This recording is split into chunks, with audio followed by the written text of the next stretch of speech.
Friends, hi, नमस्कार। Welcome to my YouTube channel let's do and learn. मैं रूपाली आप सभी का अपने यूट्यूब चैनल में बहुत बहुत स्वागत करती हूं और आप सभी से हाथ जोड़कर रिक्वेस्ट है कि आप सब जिन लोगों ने अभी तक हमारे यूट्यूब चैनल को सब्सक्राइब नहीं किया है, प्लीज़ आप सब चैनल को सब्सक्राइब करें और वीडियो को शेयर करें और वीडियो पर लाइक भी करें। आज हम बात करने वाले हैं मुग़ल काल के बारे में।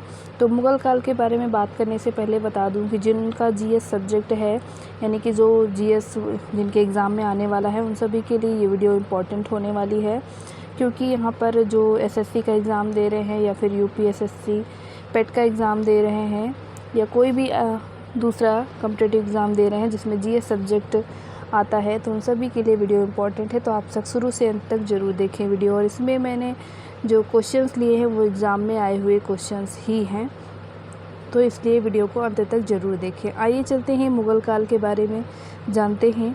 तो मध्यकालीन भारत में किसने पहली बार युद्ध में तोपों का इस्तेमाल किया था? पहला क्वेश्चन कहता है मध्यकालीन भारत में किसने पहली बार युद्ध में तोपों का प्रयोग किया था, यानी इस्तेमाल किया था? तो सर्वप्रथम तोप का प्रयोग बाबर ने किया था, जो कि मुग़ल काल के शासक थे। आइए अगले क्वेश्चन की ओर चलते हैं। अगला क्वेश्चन है, पानीपत की लड़ाई में बाबर ने किसकी सेना का सामना किया था? पानीपत की लड़ाई में बाबर ने किसकी सेना का सामना किया था? तो सही आंसर है इसका इब्राहिम लोदी। नेक्स्ट क्वेश्चन है, भारत में मनसबदारी प्रथा किसने शुरू की? भारत में मनसबदारी प्रथा किसने शुरू की थी? तो ये अकबर ने शुरू की थी। आंसर होगा अकबर। नेक्स्ट क्वेश्चन की ओर चलते हैं। अगला क्वेश्चन है, अबुल फजल किस सूफी संत के पुत्र थे? अबुल फजल किस सूफी संत के पुत्र थे? तो सही आंसर है शेख मुबारक के पुत्र थे। अगला क्वेश्चन है, किस लेखक ने अकबर के दीन इलाही को उनकी मूर्खता का, ना कि बुद्धिमत्ता का स्मारक कहा? विंसेंट स्मिथ ने कहा था ये बात। अगला क्वेश्चन है, जहांगीर के काल में मुग़ल दरबार में आने वाला पहला अंग्रेज़ कौन था? तो सही आंसर है कैप्टन विलियम हॉकिंस। अगले क्वेश्चन की ओर मूव करते हैं। अगला क्वेश्चन है यहाँ पर, शाहजहाँ के शासनकाल में कौन सा विदेशी यात्री भारत आया था? शाहजहाँ के शासनकाल में कौन सा विदेशी यात्री भारत आया था? तो इसका राइट आंसर होगा मनुची।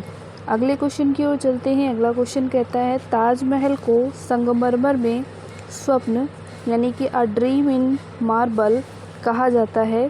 किस स्मारक को पत्थर में स्वप्न कहा जाता है? तो सही आंसर होगा इस क्वेश्चन का पंचमहल। इसका राइट आंसर है पंचमहल। अगले क्वेश्चन की ओर चलते हैं। अगला क्वेश्चन है हमारा, वर्ष 1965 में पुरंदर की संधि का प्रत्यक्ष उद्देश्य क्या था? तो सही आंसर है इसका शिवाजी और बीजापुर के सुल्तान के बीच विवाद के बीज बोना। अगले क्वेश्चन की ओर चलते हैं। निम्नलिखित में से कौन सा युग्म सही नहीं है? तो यहाँ पर पहला ऑप्शन है शिवाजी अफजल खां, दूसरा है नूरजहां महाबत खां, थर्ड है अकबर राणा प्रताप, चौथा है बाबर और बैराम खां। सही आंसर है बाबर और Bairam Khan, option number D. आइए चलते हैं ऑफलाइन आए हुए क्वेश्चंस की ओर। और सबसे पहला क्वेश्चन यहाँ पर कहता है, भारत का प्रथम मुग़ल बादशाह कौन था? शाहजहाँ, हुमायूं, बाबर या फिर अकबर? तो भारत का जो प्रथम मुग़ल बादशाह था वो कौन था इन चारों में से? तो सही उत्तर है बाबर। बाबर से क्या हुई थी, मुग़ल जो बादशाहत थी उसका स्टार्टअप हुआ था। आइए थोड़ा सा डिटेल जानते हैं इसके बारे में। भारत का प्रथम मुग़ल बादशाह बाबर था। इसने पानीपत के प्रथम युद्ध 1526 ईस्वी में इब्राहिम लोदी को पराजित कर मुग़ल साम्राज्य की नींव डाली थी। आइए अगले क्वेश्चन की ओर चलते हैं। अगला क्वेश्चन है क्वेश्चन नंबर 2। ये कहता है कि पानीपत की पहली लड़ाई किस वर्ष लड़ी गई थी? 1516, 1761, 1526 या 1556? तो इसका सही उत्तर है 1526 में, यानी 1526 में पानीपत की प्रथम युद्ध यहाँ पर इसका हुआ था। अगले क्वेश्चन की ओर चलते हैं। अगला क्वेश्चन है, बाबर ने तुझके बाबरी नामक अपने संस्मरण किस भाषा में लिखे हैं? मंगोल भाषा में, फारसी भाषा में, तुर्की भाषा में या फिर अरबी भाषा में? तो इस क्वेश्चन का सही आंसर क्या होगा? तो यहाँ पर सही उत्तर है इसका तुर्की। आइए थोड़ा सा डिटेल जानते हैं इस क्वेश्चन के बारे में। तो बाबर ने तुझके बाबरी बाबरनामा नामक अपना संस्मरण मूलतः तुर्की भाषा में लिखा था। इसमें भारत में मुग़ल साम्राज्य के संस्थापक जहीरुद्दीन मोहम्मद बाबर के जीवन की घटनाओं का उल्लेख इसमें किया गया है। और इस पुस्तक के बारे में इस पुस्तक में बाबर ने भारत की आर्थिक, सामाजिक और राजनीतिक तथा भौगोलिक स्थितियों का यहाँ पर वर्णन किया है। तो ये था बाबरनामा के अंदर।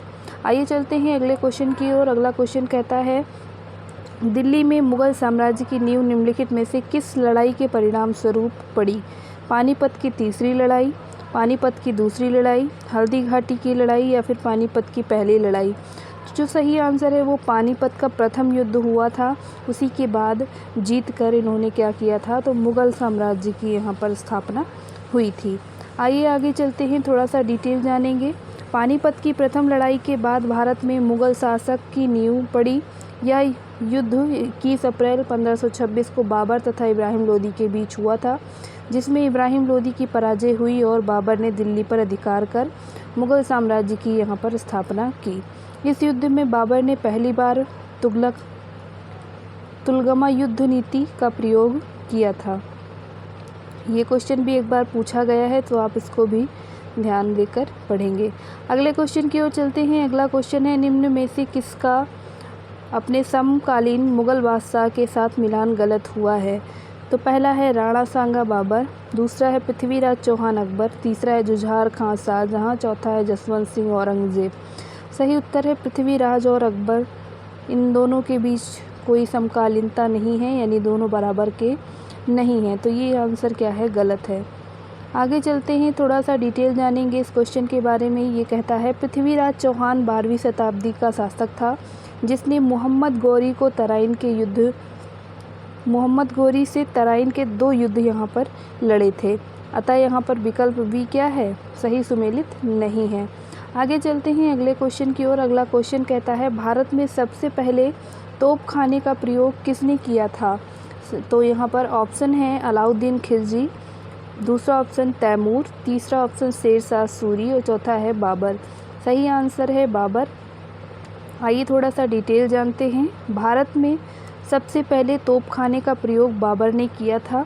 बाबर ने मुग़ल वंश की स्थापना की थी। बाबर को भारत पर आक्रमण करने का निमंत्रण पंजाब के शासक दौलत खां लोदी एवं मेवाड़ के शासक राणा सांगा ने दिया था। बाबर ने भारत पर 5 बार आक्रमण किया था। बाबर को मुंबईया नामक पद्य शैली का जन्मदाता भी माना जाता है। उसे कलंदर की उपाधि यहाँ पर मिली थी। आगे चलते हैं, अगला क्वेश्चन है, खानवा के युद्ध में बाबर द्वारा पराजित किया जाने वाला राजपूत था, कौन था वो? राणा सांगा, रुद्रदेव, उदय सिंह या फिर राणा प्रताप सिंह? तो सही उत्तर है यहाँ पर राणा सांगा, ऑप्शन नंबर 1। थोड़ा सा डिटेल जानेंगे इसके बारे में। तो ये क्या कहता है कि खानवा का युद्ध 17 मार्च 1527 ईस्वी को मुग़ल शासक बाबर एवं मेवाड़ के राणा सांगा के मध्य हुआ और इसी युद्ध में बाबर ने क्या किया, जिहाद का नारा दिया था। अगले क्वेश्चन की ओर चलते हैं। अगला क्वेश्चन है यहाँ पर, बाबर की मृत्यु कहाँ हुई थी? बाबर की मृत्यु कहाँ हुई? पहला ऑप्शन आगरा, दूसरा काबुल, तीसरा लाहौर, चौथा दिल्ली। सही आंसर है आगरा। तो राइट आंसर क्या है, आगरा, ऑप्शन नंबर 1। डिटेल जानते हैं। बाबर की मृत्यु 26 दिसंबर 1530 को आगरा में हुई थी। प्रारंभ में उसे नूर अफ़गान यानी आधुनिक आराम बाग में दफनाया गया, परंतु बाद में उसे काबुल में उसी के द्वारा चुने गए स्थान पर दफनाया गया था। अगले क्वेश्चन की ओर चलते हैं। पुराना किला किसने बनवाया? बाबर ने, शेरशाह ने, औरंगज़ेब ने या फिर अकबर ने? सही आंसर है शेरशाह सूरी ने बनवाया था, ऑप्शन नंबर 1 सही है। डिटेल जानते हैं थोड़ा सा। दिल्ली में पुराना किला का निर्माण हुमायूं द्वारा 1533 से 1538 ईस्वी के मध्य कराया गया और शेरशाह द्वारा दिल्ली पर अधिकार करने के बाद इस किले के कई स्मारक का निर्माण करवाया गया तथा इस किले का नाम शेरगढ़ भी कर दिया गया था। आइए अगले प्रश्न की ओर चलते हैं। 1540 ईस्वी में किस युद्ध के पश्चात हुमायूं को हिंदुस्तान से बाहर कर दिया गया? दौरा, सूरजगढ़, कन्नौज या चौसा? सही आंसर है कन्नौज, ऑप्शन नंबर सी। आइए थोड़ा सा इस क्वेश्चन के डिटेल को जानते हैं। चौसा का युद्ध 1539 ईस्वी में हुमायूं को पराजित करने के बाद शेर खां ने शेरशाह की उपाधि धारण की, जबकि यहाँ पर इसने 1540 ईस्वी में हुमायूं को कन्नौज यानी बिलग्राम के युद्ध में परास्त कर दिया और दिल्ली का जो सिंहासन था उसे प्राप्त कर लिया। इसके पश्चात हुमायूं को विवश होकर वहां से निर्वासित की भांति इधर उधर भटकना पड़ा और 22 जून 1555 को सरहिंद युद्ध की विजय ने हुमायूं को एक बार पुनः उसका खोया हुआ राज्य वापस दिलवा दिया था। तो ये था डिटेल। आइए चलते हैं अगले क्वेश्चन की ओर। अगला क्वेश्चन है, हुमायूं को किस लड़ाई में पराजय के बाद भारत से भागना पड़ा था? खानवा के युद्ध में, कन्नौज के युद्ध में, पानीपत के युद्ध में या फिर गोगरा के युद्ध में? तो सही जो आंसर है वो है आपका ऑप्शन नंबर बी, कन्नौज। अगले क्वेश्चन की ओर चलते हैं। अगला क्वेश्चन है, कन्नौज का युद्ध किस वर्ष लड़ा गया था? 1540, 1545, 1526 या 1539? सही आंसर है 1540। अगले क्वेश्चन की ओर मूव करते हुए, और अगला क्वेश्चन क्या कहता है कि दिल्ली में हुमायूं का मकबरा किसने बनवाया था? बाबर ने, अकबर ने, हाजी बेगम ने या फिर हुमायूं ने? सही आंसर है हाजी बेगम। आइए थोड़ा सा इस क्वेश्चन का डिटेल जानते हैं। दिल्ली में हुमायूं का मकबरा हुमायूं की प्रिय पत्नी हाजी बेगम ने बनवाया था और इसका वास्तुकार जो था वो मीरन मिर्ज़ा गियास था। मकबरे के चारों ओर बगीचे का निर्माण इस मकबरे की क्या है? विशेषता है।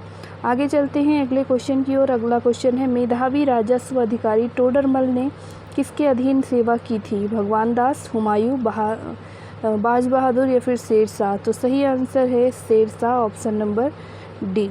और थोड़ा सा डिटेल जानते हैं। मेधावी राजस्व अधिकारी टोडरमल अकबर की सेवा से पहले शेरशाह के अधीन नौकरी यहाँ पर करते थे। अगला क्वेश्चन है, कलानौर में राज्याभिषेक के समय अकबर की आयु कितनी थी? 13 वर्ष, 15 वर्ष, 18 वर्ष, 20 वर्ष? सही आंसर है 13 वर्ष। आइए थोड़ा सा डिटेल जानते हैं इसके बारे में। डिटेल में यहाँ पर जानकारी प्राप्त करते हैं। और हुमायूं की जो मृत्यु थी वो उसके समय क्या हुआ? अकबर पंजाब में कलानौर नामक स्थान पर अफ़गान विद्रोहियों के खिलाफ युद्धरत मुगलिया फ़ौज की कमान वो संभाले हुए थे और कलानौर में ही मात्र 13 साल 4 महीने की उम्र में उसके सिर पर मुगलिया वंश का ताज रख दिया गया था। आइए आगे चलते हैं। अगला क्वेश्चन है, महाभारत का फ़ारसी में अनुवाद किसने किया था? बदायूनी ने, अबुल फजल ने, इब्न बतूता ने या फिर बाबर ने? सही आंसर है बदायूनी ने। इसने क्या किया? तो महाभारत का फ़ारसी में अनुवाद किया था। डिटेल जानते हैं थोड़ा सा। अकबर के आदेश से महाभारत के विभिन्न भागों का फ़ारसी में रज़्मनामा नाम से अनुवाद अब्दुल कादिर बदायूनी, नकीब खां, फैज़ी, अबुल फजल एवं शेख सुल्तान ने किया था। आगे चलते हैं अगले क्वेश्चन की ओर। क्वेश्चन नंबर 17 कहता है कि रामायण का अनुवाद फ़ारसी में किसने किया? तो सही उत्तर के लिए पहले ऑप्शन देखते हैं, अबुल फजल, बदायूनी, अब्दुल लतीफ़ या फिर ईश्वर दास? सही आंसर है यहाँ पर बदायूनी, यानी कि महाभारत और रामायण दोनों का फ़ारसी में अनुवाद किसने किया? तो बदायूनी ने किया था। आइए डिटेल जानते हैं थोड़ा सा। रामायण का फ़ारसी में जो अनुवाद था वो 1589 में अब्दुल कादिर बदायूनी ने किया और अब बदायूनी अकबर के महत्वपूर्ण दरबारी इतिहासकारों में से एक था। वह बदायूं का रहने वाला था। उसने मुनखब उल तवारीख नामक ग्रंथ की रचना की और वह एक कट्टर सुन्नी मुसलमान था। अतः उसने प्रत्येक चीज़ को सरा के तराजू पर तौला। आइए अगले क्वेश्चन की ओर चलते हैं। अगला क्वेश्चन है, निम्न में से किसने अकबर की जीवन कथा लिखी? अबुल फजल, फैज़ी, अब्दुल नबी खां, बीरबल? सही आंसर है अबुल फजल, ऑप्शन नंबर 1। इस क्वेश्चन को डिटेल में जानते हैं। अबुल फजल मुग़ल सम्राट अकबर के प्रधानमंत्री एवं उनके दरबार के नौरत्नों में से एक थे और इन्होंने अकबरनामा पुस्तक की रचना की। यह पुस्तक 3 खंड में विभक्त है और इसका अंतिम व तीसरा खंड जो है उसे आईनी अकबरी कहते हैं। अबुल फजल ने पंचतंत्र का फ़ारसी में अनुवाद करके अनवारे सुहैली के नाम से किया था, यानी इन्होंने भी फ़ारसी में अनुवाद किया था पुस्तक का। उस पुस्तक का नाम है पंचतंत्र। आगे चलते हैं अगले क्वेश्चन की ओर। अगला क्वेश्चन है, वह प्रसिद्ध जैन विद्वान कौन था जिसका अकबर बहुत सम्मान करता था? हेमचंद्र, हरिविजय, वास्तुपाल या भद्रबाहु? सही आंसर है हरिविजय, ऑप्शन नंबर बी। आइए थोड़ा सा इनके बारे में डिटेल में जानकारी प्राप्त करते हैं। तो हरिविजय सूरी नामक जो प्रसिद्ध जैन विद्वान थे, ये अकबर का ये बहुत सम्मान करते थे और हरिविजय सूरी को अकबर द्वारा जगत गुरु की यहाँ पर उपाधि भी मिली थी। आइए अगले क्वेश्चन की ओर मूव करते हैं। अगला क्वेश्चन है यहाँ पर, दीन इलाही बनाने का मूल उद्देश्य था। दीन इलाही बनाने का जो मूल उद्देश्य था क्या था? पहला ऑप्शन है विश्व बंधुत्व, दूसरा है वैश्विक निष्ठा, तीसरा है वैश्विक मैत्री और चौथा है वैश्विक भरोसा। तो सही आंसर है विश्व बंधुत्व यानी ऑप्शन नंबर 1। अगले क्वेश्चन की ओर चलते हैं। आईने अकबरी पुस्तक का लेखक कौन है? तो अभी आपने जाना अबुल फजल। तो हम ज़्यादा इसको डिटेल में नहीं जानते हैं क्योंकि इसके बारे में हम पढ़ चुके हैं और ये क्या है, अकबरनामा का तीसरा हिस्सा है। आइए थोड़ा सा डिटेल यहाँ जान लेते हैं। अकबर के दरबारी इतिहासकार अबुल फजल ने अकबर की प्रेरणा से अकबरनामा नामक ग्रंथ लिखा और यहाँ पर ये ग्रंथ कितने 3 खंड में विभक्त है। आईने अकबरी इसी का तीसरा जो है पोर्शन है। अगले क्वेश्चन की ओर चलते हैं। अकबरनामा किसने लिखा? तो सीधा सा ऑप्शन आपको पता है, अबुल फजल द्वारा अकबरनामा लिखा गया है। आइए अगले क्वेश्चन की ओर मूव करते हैं। अगला क्वेश्चन है, हल्दी घाटी की लड़ाई का किनके बीच लड़ी गई थी? अकबर और राणा संग्राम सिंह, अकबर और मेदिनी राय, अकबर और राणा प्रताप सिंह या फिर अकबर और उदय सिंह। सही आंसर है अकबर और राणा प्रताप सिंह के बीच हल्दी घाटी का युद्ध जो है वो हुआ था। आइए थोड़ा सा डिटेल जानते हैं। हल्दी घाटी की जो पहली लड़ाई थी, हल्दी घाटी की जो प्रसिद्ध लड़ाई थी वो 1576 में मेवाड़ के शासक राणा प्रताप और अकबर की सेनाओं के मध्य हुआ था। इस युद्ध में मुगल सेना का नेतृत्व मान सिंह और आसफ खां ने किया था। इसका परिणाम मुगल सेना के पक्ष में रहा तथा राणा प्रताप को स्वयं को सुरक्षित रखने हेतु समीप की पहाड़ियों में शरण लेनी पड़ी थी। ये अगले क्वेश्चन की ओर चलते हैं। मनसबदारी प्रणाली किसने प्रारंभ की थी? अकबर ने, शाहजहां ने, जहांगीर ने या बाबर ने? तो यहाँ सही आंसर क्या है? तो सही आंसर है यहाँ पर अकबर ने। आइए थोड़ा सा इसके बारे में डिटेल में जानते हैं। तो मुगल प्रशासन व्यवस्था पूर्णतः मनसबदारी प्रथा पर आधारित थी और इसे अकबर ने ही प्रारंभ किया था। इस प्रथा के अंतर्गत उन व्यक्तियों को सम्राट द्वारा एक पद या फिर पद प्रदान किया जाता था जो कि क्या है, शाही सेना में होते थे। दिए जाने वाले पद को मनसब या फिर मनसब एवं ग्रहण करने वाले को मनसबदार यहाँ पर कहा जाता था। अकबर की मनसबदारी व्यवस्था मंगोल नेता चंगेज़ खां की दशमलव प्रणाली पर आधारित थी।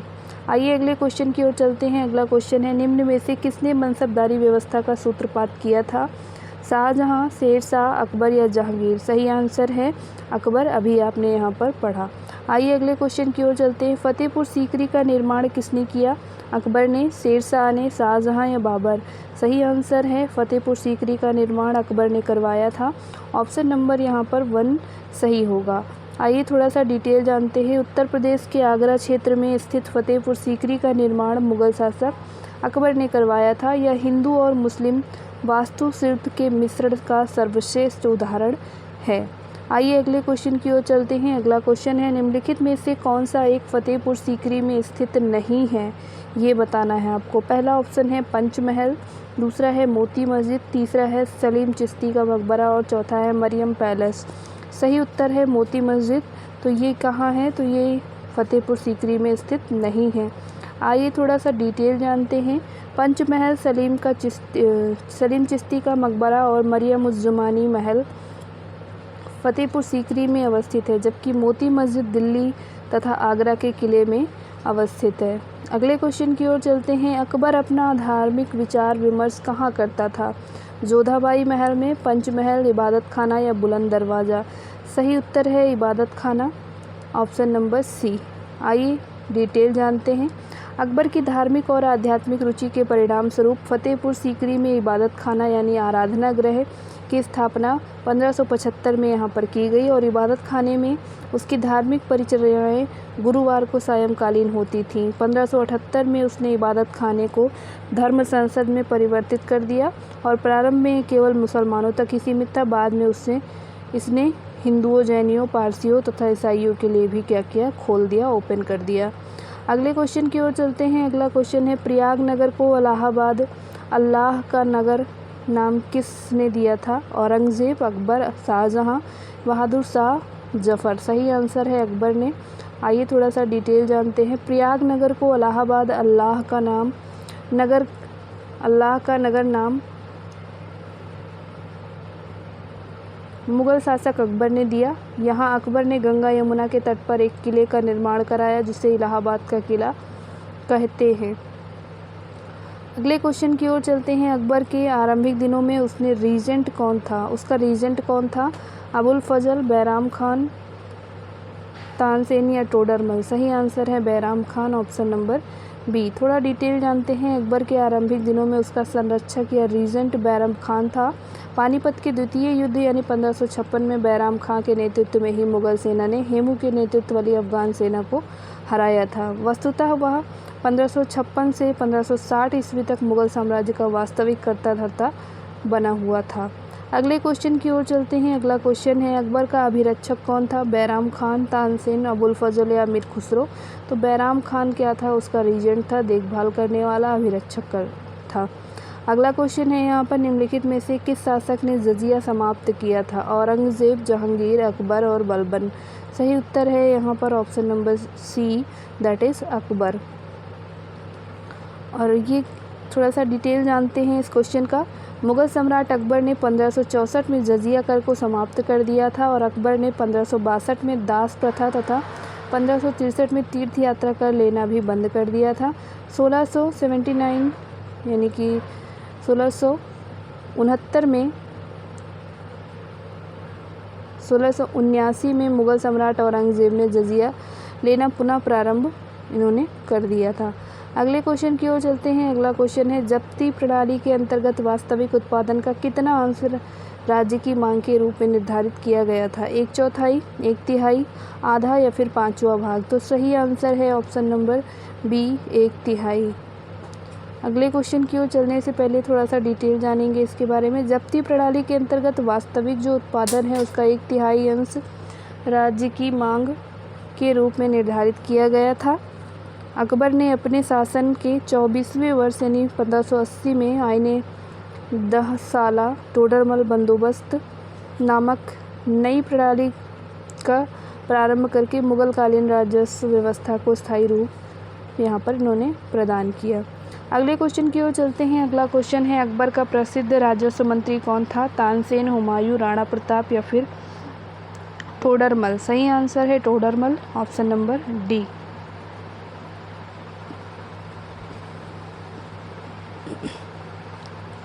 अगला क्वेश्चन है, अकबर के दरबार में सबसे प्रसिद्ध संगीतकार तानसेन का मूल नाम क्या था? लाल कुलवंत, बंदा बहादुर या रामतनु पांडे या फिर मार्कंडेय पांडे। सही आंसर है Ramtanu Pandey, option number C. आइए थोड़ा सा डिटेल जानते हैं इनके बारे में। तो अकबर के दरबार में सबसे प्रसिद्ध संगीतकार तानसेन का संबंध हिंदू गौड़ ब्राह्मण परिवार से था और तानसेन के पिता का नाम मुकुंद पांडे था। इनका गांव मध्य प्रदेश के ग्वालियर ज़िले में था और तानसेन के बचपन का नाम रामतनु पांडे था। अगले क्वेश्चन की ओर चलते हैं। दीन-ए इलाही का जो एक नया धर्म निम्नलिखित में से किसके द्वारा शुरू किया गया? हुमायूं, जहांगीर, अकबर या शाहजहां। सही आंसर है अकबर, ऑप्शन नंबर सी। थोड़ा सा जानते हैं इसके बारे में।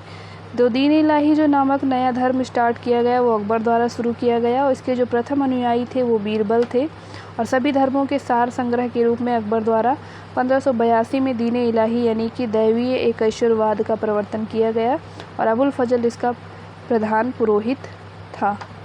आइए चलते हैं अगले क्वेश्चन की ओर। अगला क्वेश्चन है, निम्नलिखित में से कौन दीन-ए-इलाही का सदस्य बना? राजा बीरबल, राजा मानसिंह, राजा टोडरमल या राजा तानसेन। सही आंसर है ऑप्शन नंबर 1, दैट इज़ राजा बीरबल। अगले क्वेश्चन की ओर चलते हैं। अकबर के एकमात्र किस दरबारी ने दीन-ए-इलाही को स्वीकार किया था? टोडरमल, बीरबल, तानसेन, मानसिंह। सही उत्तर है बीरबल, ऑप्शन नंबर बी। अगला क्वेश्चन है, निम्नलिखित में से कौन सा व्यक्ति निरक्षर था? जहांगीर, शाहजहां, अकबर या औरंगजेब। तो अकबर क्या था? वो पढ़ा लिखा नहीं था, निरक्षर था। अगले क्वेश्चन की ओर चलने से पहले थोड़ा सा यहाँ डिटेल जानेंगे। और अकबर मुग़ल शासकों में से केवल क्या था? तो इन सभी शासकों में से केवल अकबर ही था जो पढ़ा लिखा नहीं था, बाकी सब शिक्षित थे। अगले क्वेश्चन की ओर चलते हैं। अगला क्वेश्चन है, सही जोड़ा कौन सा है? आसफ़ खां अकबर, आदम खां अकबर, बैराम खां अकबर या शाइस्ता खां अकबर। सही आंसर है बैराम खां अकबर। तो दिए गए विकल्प में कौन सा सही है, तो ये वाला सही है। बैराम खान अकबर का संरक्षक था। 1556 में पानीपत के द्वितीय युद्ध में उसी के सेनापतित्व के मुगल सेना ने हेमू के नेतृत्व वाली जो अफगान सेना थी उसको हराकर दिल्ली पर अधिकार किया था। आइए अगले क्वेश्चन की ओर चलते हैं। अगला क्वेश्चन है, निम्नलिखित में से किस मुगल सम्राट को हिंदी गीतों की रचना का श्रेय प्राप्त है? बाबर को, अकबर को, जहांगीर को या शाहजहां को? सही आंसर है अकबर को, ऑप्शन नंबर बी। आइए थोड़ा सा डिटेल जानते हैं। मुगल सम्राट अकबर को हिंदी गीतों की रचना का श्रेय जाता है। कहा जाता है कि वो रायकरण के छद्म नाम से हिंदी गीतों की रचना करता था। आइए अगले क्वेश्चन की ओर चलते हैं। अगला क्वेश्चन है, जब ईस्ट इंडिया कंपनी का गठन हुआ था उस समय भारत का मुगल बादशाह कौन था? अकबर, जहांगीर, हुमायूं या फिर औरंगजेब? सही उत्तर है यहाँ पर option number 1, that is Akbar. Detail जानते हैं इस क्वेश्चन का। तो जब ईस्ट इंडिया कंपनी का गठन हुआ 31 दिसंबर 1600 ईस्वी को, तो रानी एलिजाबेथ प्रथम के समय हुआ था और उस समय भारत का जो मुगल बादशाह था वो अकबर था। आइए अगले क्वेश्चन की ओर चलते हैं। अगला क्वेश्चन है, निम्न में से कौन सा अकबर द्वारा अपनाया गया सुधार उपाय नहीं है? दाग, मनसबदारी प्रणाली, इक्ता प्रणाली या फिर जब्ती? तो सही आंसर है इक्ता प्रणाली, ऑप्शन नंबर सी। थोड़ा सा डिटेल जानते हैं। दाग प्रथा, मनसबदारी प्रणाली या फिर जब्ती प्रणाली सुधार को अकबर द्वारा अपनाया या आरंभ किया गया, लेकिन जो इक्ता प्रणाली है इसका शुरुआत सल्तनत काल में इल्तुतमिश ने की थी। ऑप्शन यहाँ पर अकबर वाला सही होगा।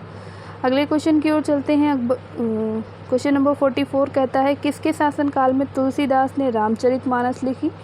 पहला ऑप्शन बाबर, दूसरा अकबर, तीसरा औरंगजेब, चौथा जहांगीर। तो तुलसीदास ने रामचरितमानस लिखी थी अकबर के शासनकाल में। ऑप्शन नंबर बी यहाँ पर सही उत्तर होगा। थोड़ा सा डिटेल जानते हैं। राम भक्ति शाखा के कवि तुलसीदास ने अकबर के शासनकाल में 1574 ईस्वी में रामचरितमानस की रचना आरंभ की थी और मुगल शासक अकबर का शासनकाल 1556 से लेकर 1605 ईस्वी तक था। आइए आगे चलते हैं। तुलसीदास ने रामचरितमानस किसके शासनकाल में लिखी? कृष्णदेव राय, अकबर, रामा राय या फिर जहांगीर? तो सही उत्तर है यहाँ पर ऑप्शन नंबर बी, अकबर के शासनकाल में। अगले क्वेश्चन की ओर चलते हैं। जहांगीर का अर्थ क्या है? जहांगीर का अर्थ क्या है? राष्ट्र का अधिपति, महाधिपति, विश्व विजेता या सतयुद्धों का नायक? सही आंसर है विश्व विजेता। जहांगीर का जो अर्थ है वो है क्या है? विश्व विजेता। तो जहांगीर का जो शाब्दिक अर्थ है वो है विश्व विजेता। अकबर के पुत्र सलीम ने 1605 ईस्वी में बादशाह बनने पर नूरुद्दीन मोहम्मद जहांगीर बादशाह गाजी की उपाधि यहाँ पर धारण की थी। आइए अगले क्वेश्चन की ओर चलते हैं। अगला क्वेश्चन है यहाँ पर, निम्न में से किन मुगल सम्राटों ने स्वयं अपनी आत्मकथा लिखी? शाह आलम और फर्रुखशियर, बाबर और जहांगीर, जहांगीर और शाहजहां या फिर अकबर और औरंगजेब? सही आंसर है बाबर और जहांगीर, ऑप्शन नंबर बी। आइए थोड़ा सा डिटेल जानते हैं। बाबर और जहांगीर ने अपनी आत्मकथा लिखी थी। बाबर ने तुर्की भाषा में अपनी आत्मकथा बाबरनामा की रचना की और जहांगीर ने फ़ारसी भाषा में तुझ-की जहांगीरी लिखी थी। जहांगीर के शासनकाल के 16 वर्ष के बाद इतिहास मोतमिद खां ने लिखा था। आइए अगले क्वेश्चन की ओर चलते हैं। चित्रकारी किसके शासनकाल के दौरान अपने उच्चतम स्तर पर पहुंच गई थी? तो बात करते हैं चित्रकारी की। तो यहाँ पहला ऑप्शन कहता है अकबर, दूसरा कहता है औरंगजेब, तीसरा जहांगीर, चौथा शाहजहां। तो चित्रकारी की बात कर रहे हैं तो यहाँ सही उत्तर होगा जहांगीर, ऑप्शन नंबर सी। आइए थोड़ा सा डिटेल जानते हैं। मुगल सम्राटों में जहांगीर के समय चित्रकारी अपने उच्चतम स्तर पर पहुंची थी। जहांगीर ने हेरात के चित्रकार आका रिजा के नेतृत्व में आगरा में एक चित्रणशाला की स्थापना की और जहांगीर के समय के जो प्रमुख चित्रकार थे दौलत मनोहर, फारूक बेग, बिशनदास, अबुल हसन और मंसूर, ये सभी क्या थे? प्रमुख चित्रकार थे। आइए अगले क्वेश्चन की ओर चलते हैं। अगला क्वेश्चन है, इंग्लैंड के तत्कालीन राजा जेम्स फर्स्ट द्वारा जहांगीर के शाही दरबार में राजदूत के रूप में निम्नलिखित में से किसको भेजा गया था? जॉन हॉकिंस को, विलियम टाड को, सर थॉमस रो को या फिर सर वॉल्टर रेले को? सही आंसर है जॉन हॉकिंस को, ऑप्शन नंबर 1। थोड़ा सा डिटेल जानते हैं। विलियम हॉकिंस जहांगीर के दरबार में ब्रिटिश राजा जेम्स प्रथम का राजदूत था। यह शाही दरबार में 1608 से 1611 यानी 3 वर्ष तक रहा और सम्राट जहांगीर ने उसे 400 का मनसब प्रदान किया था। आइए अगले क्वेश्चन की ओर चलते हैं। किस मुगल शहंशाह ने तंबाकू के प्रयोग पर निषेध लगाया था? मोहम्मद शाह, बाबर, जहांगीर या औरंगजेब? सही उत्तर है जहांगीर, ऑप्शन नंबर सी। आइए डिटेल जानते हैं। लोक कल्याण के कार्यों से संबंधित 12 आदेशों की घोषणा जहांगीर ने करवाई। इसमें शराब एवं अन्य मादक पदार्थों की बिक्री एवं निर्माण पर प्रतिबंध यहाँ पर लगाया गया था। आइए अगले क्वेश्चन की ओर चलते हैं। अगला क्वेश्चन है, किस मुगल शहंशाह ने मुगल राजधानी आगरा से दिल्ली स्थानांतरित की थी? जहांगीर ने, औरंगजेब ने, शाहजहां या फिर बहादुर शाह? सही उत्तर है यहाँ पर शाहजहां, ऑप्शन नंबर सी। आइए थोड़ा सा डिटेल जान लेते हैं इस क्वेश्चन का। तो मुगल बादशाह शाहजहां ने क्या किया? मुगल साम्राज्य की राजधानी आगरा से दिल्ली यहाँ पर इन्होंने बना दिया, स्थानांतरित कर दिया और इसने अपने नाम पर ही क्या किया, एक नवीन राजधानी शाहजहानाबाद की दिल्ली में नींव डाली। नवनिर्मित नगर का प्रमुख आकर्षक लाल किला के नाम से प्रसिद्ध महल दुर्ग था। आइए अगले क्वेश्चन की ओर चलते हैं। शाहजहां का जो प्रसिद्ध तख्ते ताउस 1739 ईस्वी में कौन ले गया था? तख्ते ताउस अफगान आक्रमक अहमद शाह अब्दाली, फारस आक्रमक नादिर शाह, मंगोल आक्रमक चंगेज़ खां या ब्रिटिश ईस्ट इंडिया कंपनी? सही उत्तर है फारसी आक्रामक नादिर शाह।